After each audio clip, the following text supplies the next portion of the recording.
My name is Bill Story, and I welcome you to our podcast series called Going Through the Retirement Door Successfully. This podcast series is brought to you by olderhood.com, which is a leading online retirement community around the world with over 70,000 followers. Olderhood discusses the issues for people approaching retirement and for people already in retirement.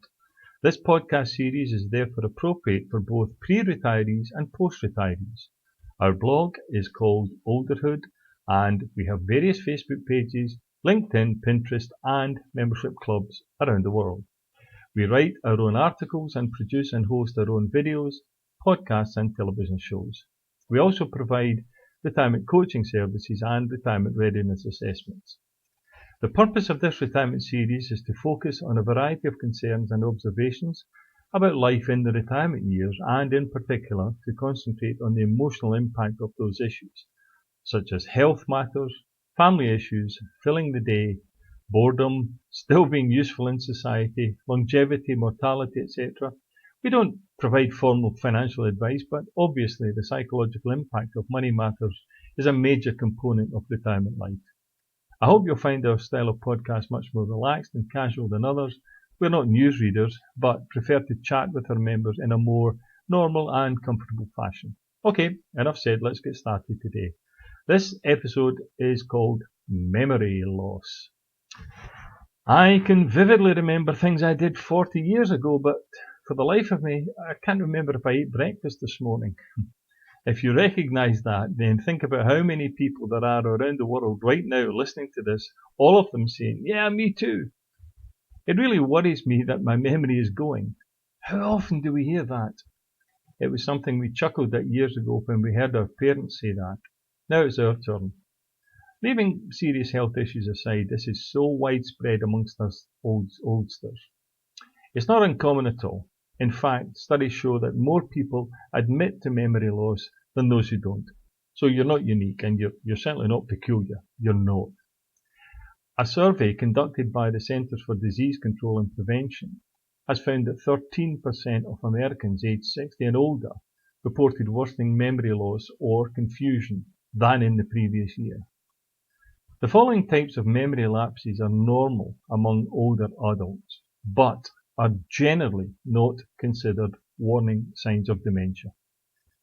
For example, occasionally forgetting where you left things you use regularly, such as your glasses or your keys, forgetting names of friends or people you meet in the street, or even worse, family, occasionally forgetting an appointment, having trouble remembering what you've just read, going upstairs at home and forgetting why you're there, not being able to retrieve information you have just on the tip of your tongue. These are really many more forgetful things than serious memory loss in most cases. Can you change it? Can you improve your memory? Can you turn back the clock? The answers are maybe, and no. Yes, you can do crossword puzzles, arithmetic puzzles, Sudoku, luminosity, and so forth. Try to remember people's names by some kind of association. Write things down more, but try to remember to read the notes. Set up a Word document in your computer as your go-to place for everything. Type in your bank account numbers, credit card details, social security number, the plumber's telephone number, airline membership numbers, etc., etc. This is a tremendously valuable method of laying your hands on information when you need it. You just need to remember that you do in fact have a go-to page. You must password protect it on your machine. You must also have it backed up online if you use such a service. If not, you must have one, maybe two USB sticks or an external hard drive to also back it up. 4 or 5 separate places would be ideal. The trick, of course, is to use the one in the computer as the master. But you must remember to update your backup regularly. None of this is complex, so no excuses, just do it. Okay, so those are some practical things to do, not to improve your memory as such, but to assist you in still getting hold of the information you need. Surely, the getting of the information is more important than how you get it. Of course it is. So the message this week is to convince you that the unhappiness that you're feeling because you're worried about memory loss can be overcome in 2 ways. 1, follow the above to get the information and disregard whether you actually did remember it or not, and then relax. You're not going nuts. You're just not. If you are, then we all are. If you admit to yourself that you're experiencing memory loss and have a laugh at it, then you'll slide gracefully along the happy path. It's a serious issue for many people. They are genuinely concerned about it, but without sounding too offhand, and medical issues aside, memory loss is what it is. One of the trusted medical groups put it this way: memory loss is not an inevitable part of the aging process. The brain is capable of producing new brain cells at any age, so significant memory loss is not an inevitable result of aging.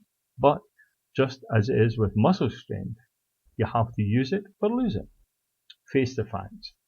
Your memory just isn't what it used to be, but rather than beat yourself up about it, embrace it as one of those getting older things. If your knees aren't as sprightly as they were, do you lie awake at night worried about them and cause yourself to be unhappy? No, you don't. Ah, but memory loss is far more important than my knees, you say.